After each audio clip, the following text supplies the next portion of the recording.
என்ன சமைக்கிறதுன்னு தெரியலையே. என்ன பண்ணலாம்? ஆஹா, சரி சரி, மணமக்கும் கருவாட்டு குழம்பு வச்சுக்கலாம்.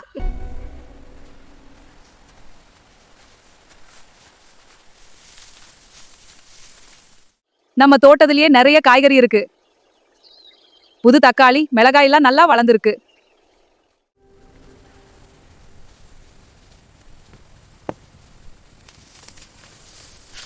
மிளகு, சீரகம் எல்லாத்தையும் லேசா வறுத்து எடுத்தாச்சு. சின்ன வெங்காயம் சேர்த்து அரைச்சா கருவாட்டு குழம்புக்கு மசாலா தயார்.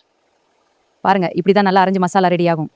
இந்த பண்ணா கருவாட்டை இப்படித்தான் நறுக்கி வச்சுக்கணும். அப்போதான் குழம்புல போட்டா நல்லா ஊறி சூப்பரா இருக்கும்.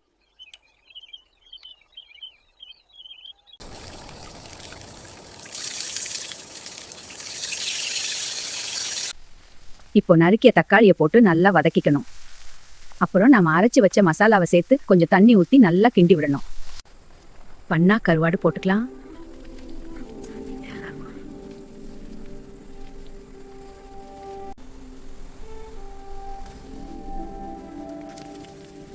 பண்ணா கருவாட்டு குழம்பு சூப்பரா இருக்கு. ஏன் அழுகிறேன்னு பாக்குறீங்களா?